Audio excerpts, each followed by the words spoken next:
Rule number 3 is dedicate what you do to God. Do things for others, but the highest other is God. Because instinctively we understand that there is strength in doing things for others. Freud was fairly interesting in understanding the human mind. Freud's central contribution to understanding the human psychology is called the dynamic model of human psychology. Before Freud, people used to think that this is a thing, one thing. Freud came in and said, this actually is more than one thing. There are 3 layers to it at least. There is the superego, the ego, and the id. The id is the want, the superego is the should, and the ego is the conversation between the two. And what you experience as the internal monologue, what you experience on a day-to-day level, what you think is your mind is the ego layer, the conversation between the two. But you're directed always between want this and should do this. I want sex, but I should get married. I want money, but I should focus on the work I do. There is always this battle that you're facing. And Freud was very interesting in saying that your mind is divided in many personalities. And one of those personalities is a should-based rule book. If you think about it parallelly, humans, as I've said before, are halfway between monkeys and gods. Our base instinct, our wants are very monkey. It's food, sex, shelter. Give more pleasure. Right? But our values, our moralities, our attempts, our stories, our narratives, our inclinations, our intents, our essences, they're all divine. In the ability to think and speak and build, we approximate gods. We become more and more like gods. And we are built in some fashion in this trifecta. In the Hindu mythology, there is a Trimurti of the Creator, Preserver, Destroyer. In the Christian mythology, there is the Holy Son, the Holy Spirit, and the Holy Father. This 3 is a very unique number in this way. And astrologers will tell this to you in their own separate ways. But effectively, these 3 are animals, God, and humans.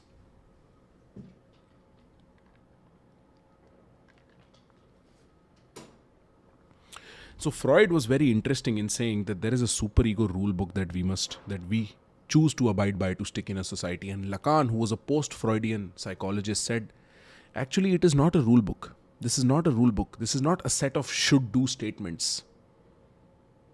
It is in fact accumulation of society. And he called it the big other. And in that way, God is the highest big other. In modern times, since Nietzsche has mentioned that God's been dead, right? Nietzsche came and said, God is dead. Humans just do what they want. Humans just do things for themselves. It's a selfish society at this point. That's what he's saying. He's saying God's dead. Nietzsche comes around and says, what we need is an ubermensch.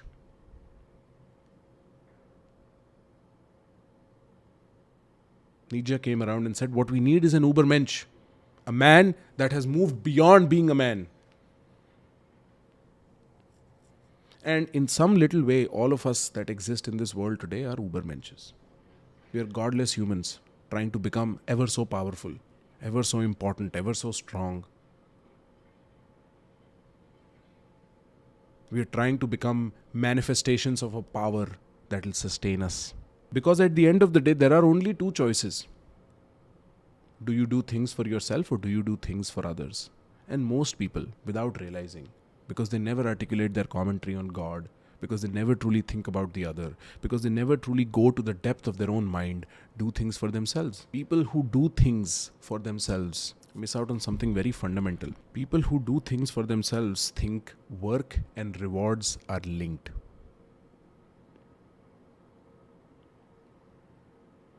And that is a bad premise to have.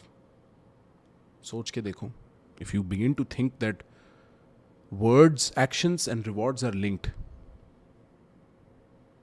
and sometimes it doesn't work like that, you know. Think if I work hard enough, I will get what I want. This is what you're told. This is the modern mythos. This is what you're sold in self-help. When I've said self-help is a religion and motivational speakers are the pastors, this is what they're selling you.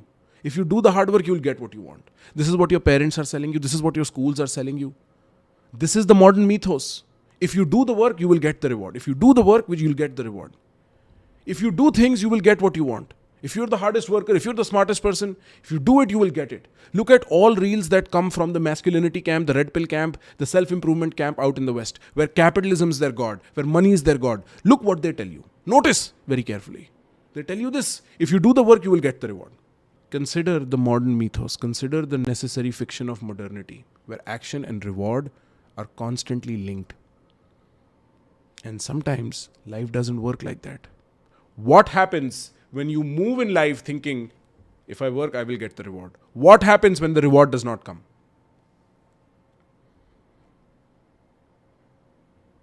You put faith in yourself. You thought, if I do the work, if I put in through the effort, if I go through hard work, if I put myself through pain, if I do the shit that I'm supposed to do, and I do the effort, and when the reward does not come, what happens?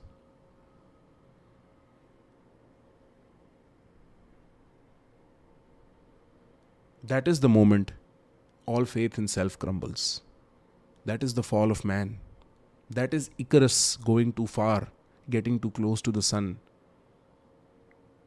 That is the man who tried to fly. That is a man who tried to fight God and failed. You not only feel betrayed, Aditya, your sense of self is destroyed. Your faith in yourself is lost. You spend years and hours. Think about a divorce. Think about something as simple as a divorce. You put in your life towards this man or woman. You did everything. And you believed subconsciously, if you did everything, they will stay around. And one day you find out they're cheating. You know what happens? You spend years after the divorce thinking, what did I do wrong? What was wrong about this? What did I do wrong? Are all people like this? Is she horrible? Is he horrible? You spend a lifetime thinking about it. You don't recover from losses. Because the sense of self is destroyed. The ubermensch has fallen. There is no uber in the mensch and there is no mensch in the uber. The modern mythos is a direct contradiction to what Krishna was trying to teach Arjun at the battlefield.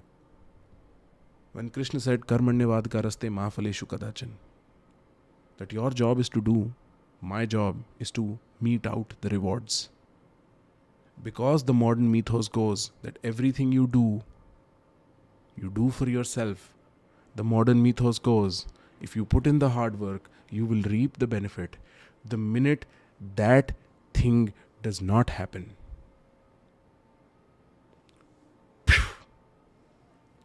what you go through is a collapse. The self cannot sustain. That is the premise you need to understand about life. You guys are young ones, man. You guys are young kids. I am young. I'm all of 27. And you guys are either my age, slightly older, or slightly younger. And many people speak about God, Peterson speaks about God. All yours in the self-help space, many people, there's a sudden Islamic conversion trend in the Western self-help sphere. Right? Nobody articulates it like this. Nobody articulates the downside of this. What happens when you do not believe in God? For a second, shelf God. For a second, shelf God. We'll arrive at God. When you do things for yourself and those things don't work out, what you undergo is a collapse. You collapse. And you can no longer have faith in yourself. And with no faith in yourself, you can no longer do the things you were supposed to do. And now the hard work doesn't matter because there is no conviction to back the hard work. There is no belief. That is the problem of the ubermensch. The ubermensch is one failure away from destroying his entire sense of self. In fact, the ubermensch here, the word ubermensch here is a caricature.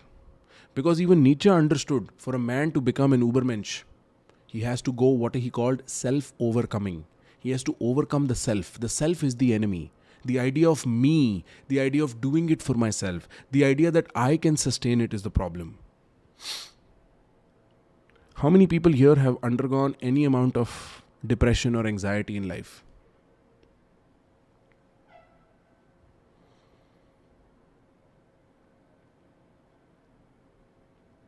Ahiraj says, if you do the right things, you will never worry about the fruits of the action.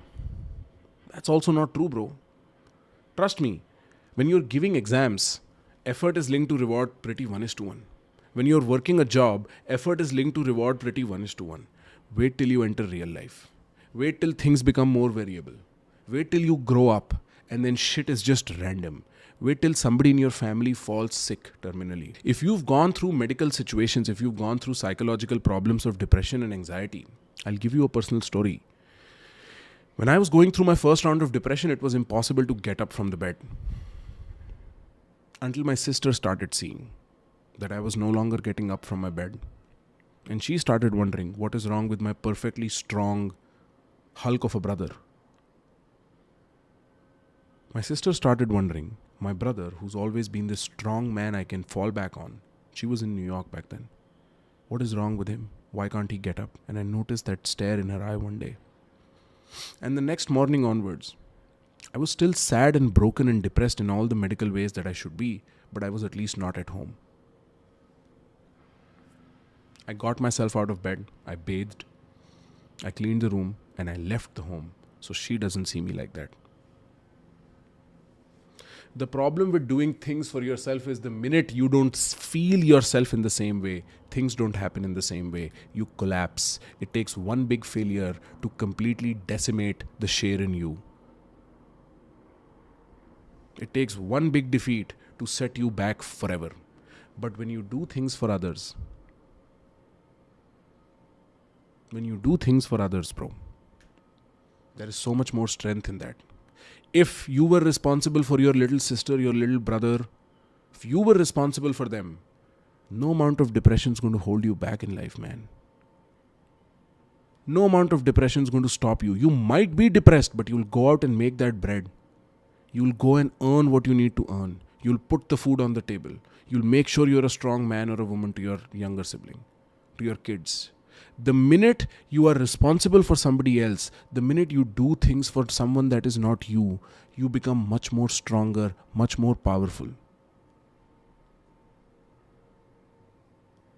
The minute what you do is meant for others, strength is no longer a problem. That is the difference. There is a problem in the underlying assumption of the world's popular mythos that action and reward are linked, that if you do the hard work, you will make the reward. There is an inbuilt problem into that hypothesis. And the problem is that of anxiety and corruption.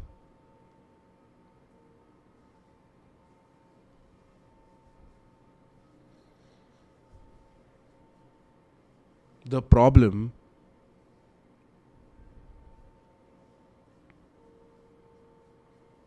is basically anxiety and corruption.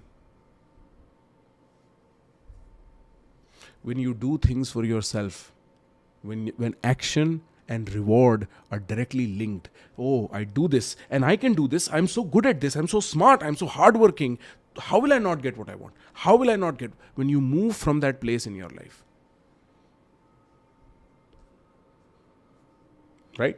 When you give your CA exams, when you give your UPSC exams, when you fight for a promotion, when you build a company, when you try to do things for yourself, where you think if I put the action, the reward will come to me.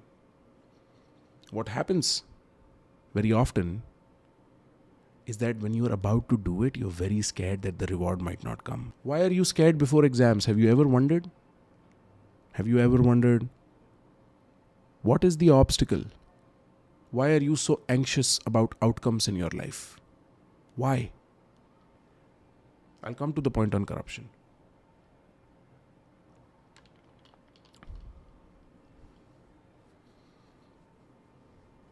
Why are you so afraid of the outcomes in your life? Because they may not arrive. And then what? That is the birthplace of anxiety. Krishna's ultimate lesson to Arjun on the battlefield is a masterclass in handling anxiety from real-world situations. Krishna is telling Arjun the truth. Why don't you just focus on doing and not worry about the rewards? You will not feel anxious anymore. Because it is your fixation with getting what is not in your control that brings anxiety into the picture. When you are bent on achieving the outcome, when your Underlying hypothesis is that action and reward are linked. The reward is so important that when it does not arrive, you are so much more prone to corruption, to doing things the wrong way, to getting what you want. Have you ever seen a desperate human? Have you ever felt desperation within yourself? Have you ever acted in a way that was shameful out of desperation? Whether that be desperation for money, be that desperation for sex, be that desperation for success or respect or any one of those.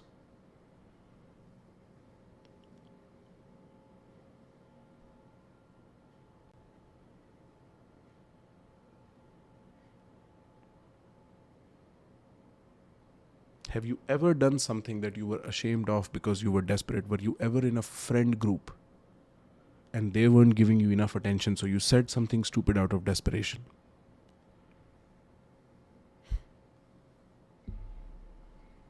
Have you ever been so out of money that you did stupid stuff in trying to make that money? Have you ever been so sex deprived that you made a complete idiot of yourself in front of a woman or a man? Have you ever been that person? You know where that corruption came from? And you know how that corruption magnifies when stakes become higher?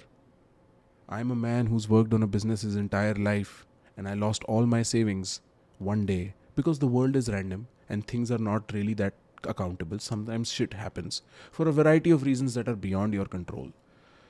And now I need the money back. And now I need the money. And the kind of shit I've done is I've sold drugs. The kind of shit I've done is I've sold women. Do you know how many people do that? Do you know how many people succumb to that? The only strength you can find in hard times, and trust me, life is going to give you hard shit, is moving beyond yourself, is moving on to others. When you go to others for a source of strength, when you do things for others, strength is only a byproduct. Have you understood up until why it is important that the source of your action, that the intent of what you do, the essence that you bring to the table when you act is others? So, number one, very often the intent that you put into what you do creates the flavor of action. When you make food, and you make food for the sadak ka kutta, for the street dog, when you buy food for the street dog, you buy a cheaper brand, you make whatever food. When you feed your dog, when the intent of buying that food or making that food is your dog, you make premium food. Simple, understandable. When you make food for this person you don't really like, but ghar aa gaye hain, they're over, you make whatever food. But when you make food for your parents, you make good food. The point is, what you feel towards the person influences what you essentially do. Intent is the base of all action. Intent is the base of all action. And so one must say that your intent must be pure, because that is what is going to lend the action flavor.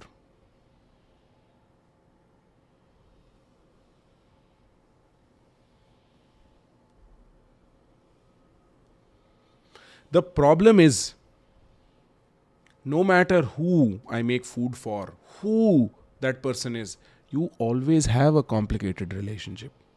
There is always some complexity that comes in. Even if I'm making it for my father who I love, there is some amount of complexity built into the intent that will make the food be slightly less. But when you make food for God, there is no possibility of ruining it. When you're making food for God Himself, there is no way you will ruin it. God is the highest other. When you do things that are meaningful, there is a huge delay between action and reward. Ask somebody who's built a startup or built a company. Ask somebody who's built a career. Day 1 looks very different from year 30, from year 10. Day 1 is andha mehnat, is blind hard work. Nothing ever gets delivered. Nothing ever makes sense. And in that uncertainty, the only thing that keeps you together is the strength you have for someone else. The only person that works hard, non-stop for years in life is doing it for someone else. I make all this money so I can have my parents never travel economy. Not that, luckily, they need me for it, but I do all of these things so my younger sister never has to worry about, so on and so forth. We do this in family. What we do is we take another person and we do it for them and we hope that other person is pure. But what if my sister starts fighting with me over property one day? What if my father starts disowning me one day? What if there is a complication in my relationship with my father? What if I'm insecure about my inheritance? What if my sister's going to grow up and be an absolute horrible person to deal with? What if my partner's going to be that? You know, one of the shocks for parents is their kids grow up and they start fighting their parents and start resisting their commands. And the parent is like, what did I do all of this for? Who did I put this effort for? It's the ubermensch falling. Notice very carefully between your father's eyes. It's the ubermensch falling. Because he did everything for his kids. He did everything every day for his kids. And its kids refused to obey. And the father's like, what did I do all of this for? What have I been a symbol for? Who have I fought this battle for? Who am I here for? And the kid's like, I don't know. It's not my responsibility. What if the future version of you is not really that clear or not really that good? What if the past version of you is always hurt, man? What if the past version of you is only centrally focused on recovering from his insecurities and insufficiencies? The past version of you is already trapped in some kind of pain it will never escape.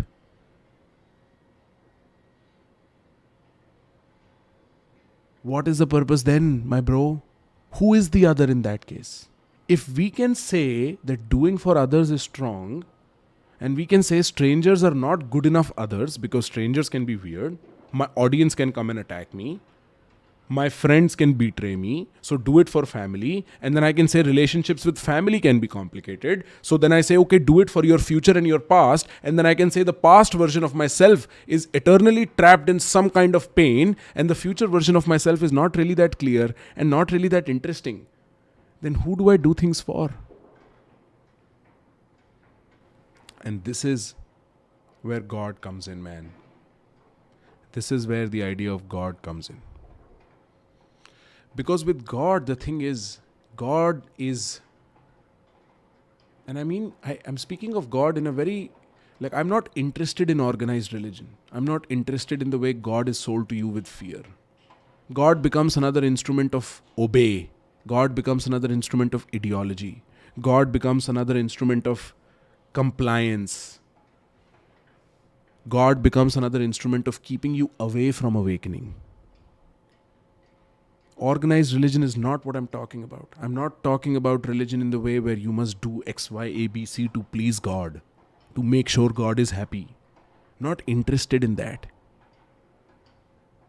I'm not interested in selling to you my religion or their religion or a religion. Religion is not what I'm interested in. I'm interested in asking you, what is the story that you put behind God? God is a proxy. God is a metaphor. God does not have to be literal or real. God does not have to be scary. God can be defined in many multiple ways. Mech spirituality is a version of that. Cheapened astrology is a version of that. It is accounting for the grand randomness that is beyond your control. My question to you is, what is your story behind the idea of God? Why not society? Wait till society turns against you, bro. Do you think Rahul Gandhi walks around thinking I'm doing this for society when society laughs at him? You have to imagine situations where society is no longer your friend, bro. And society is no longer here to listen to you. Think about Copernicus, man. Copernicus shouting that the earth revolves around the sun as opposed to the sun revolving around the entire society turns against you. You're called a heretic.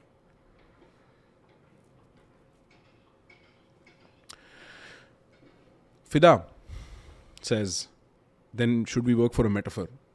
I'm saying not that you should work for a metaphor. I'm not speaking in shoulds. I'm telling you what is. There is an idea. There is a supreme in your head. There is a sense of what is irreproachable, unquestionable, completely pure, that already exists in your head. I'm asking you to examine it. I'm asking you to think about it deeply. I'm not telling you what is God today. I'm not interested in that. Today is not about God. Today is about your actions. And my invitation for you is to think about what is your action dedicated towards. Aditya Sharma says, not to offend, but God acts like a placebo. In some way, yes. God acts like a mirror where nothing exists. You imagine what it is.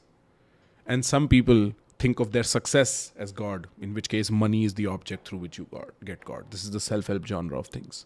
Some people think, and I don't know how many of you followed Rolo Tamasi, Rational Male, recently got into trouble for tweeting some absolute dumb views on masculinity, right? And for those people, this ultimate man, this masculinity is the God. And then you do everything to chase after that. There is always this idea you have of the ultimate. What is that ultimate for you? Because very often you will find within yourself that most of your actions are dedicated towards that ultimate. What is that ultimate for you? That's why having God and following religion is not enough. Because you say, okay, I'm doing this for Krishna, I'm doing this for Shiva, right? You say I'm doing this for Jesus, but you're not. You're cutting corners still. You're not dedicating your action towards them at all. That's why you're so afraid and so meek. Because you don't really think God is backing you. And the reason you don't think God is backing you is because your actions don't dictate that. You don't truly do things for God. If you did, you'd be strong, you'd be unafraid. What is the irreproachable ultimate? What is the pure other? What is the unsoilable source of your strength? Pratik, when you say the superior version of me, Nietzsche developed that idea. Nietzsche developed the idea. The superior version of me. Wait till it fails. Watch and wait till the superior version of you is not enough for the world. The world is too big for you, bro. You're too small. See how interesting God is? It is built into the idea of God that you are too small. It is true if you look at the universe. Where things don't make sense, humans invent necessary stories. And some of those necessary stories are better than other necessary stories. But we need those necessary stories, so we fall for shit like astrology and mech spirituality. When God is a perfectly reasonable thing that exists. Perfectly well thought out thing that exists.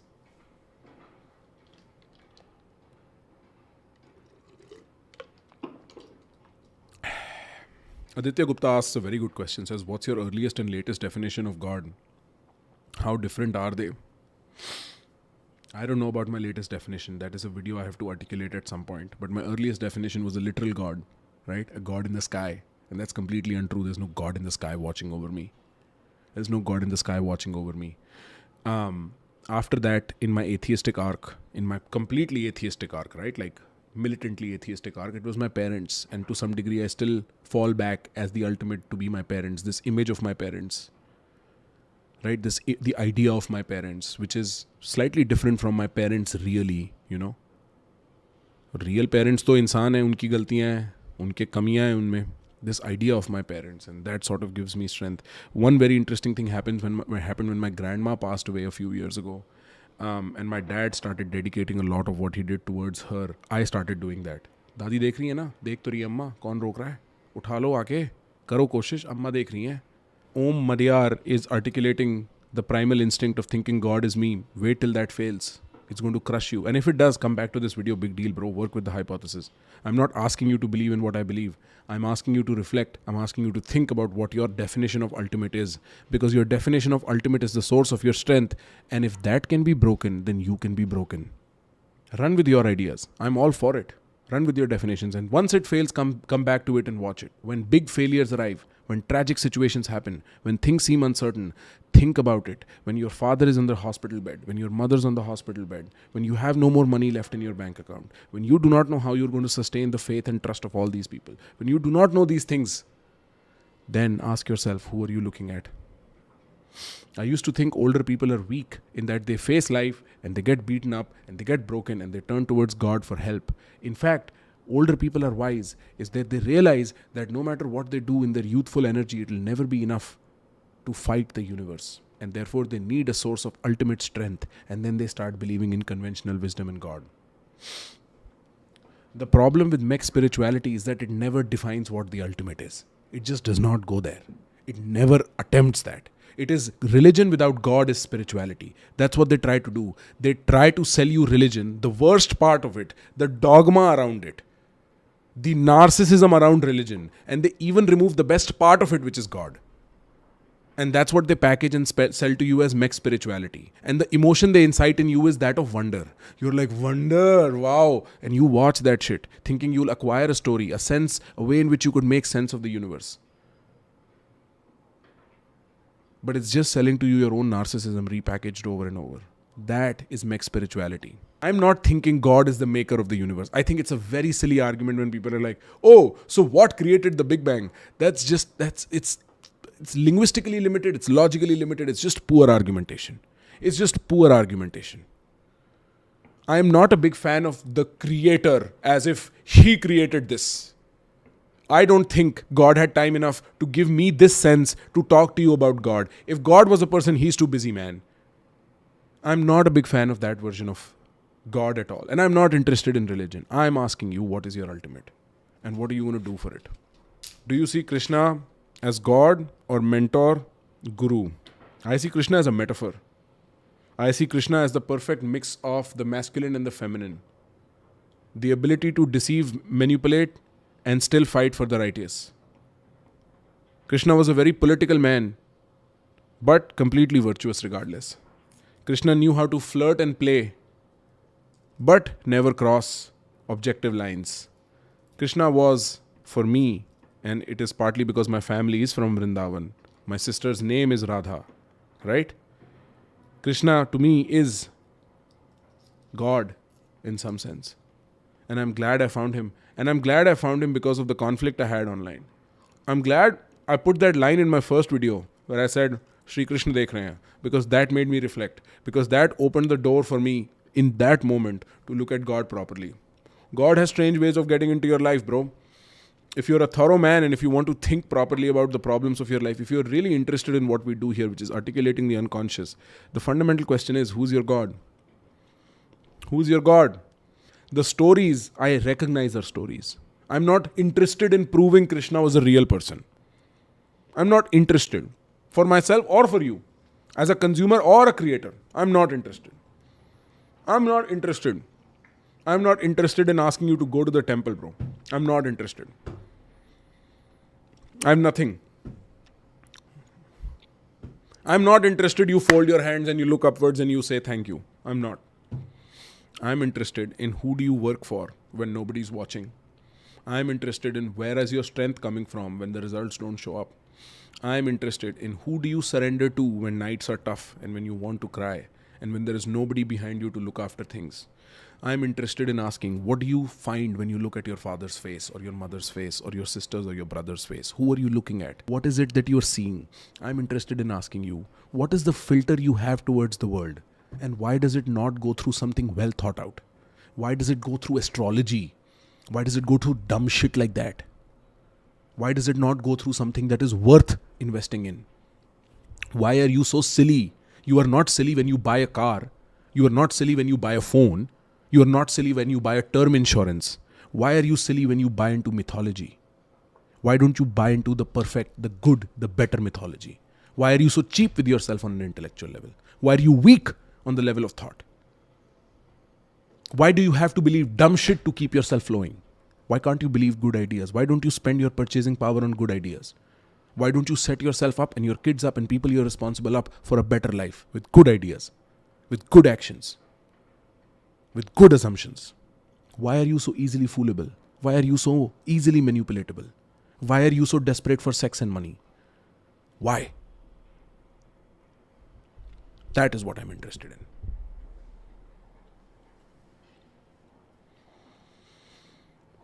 So rule number 3 is dedicate what you do to God.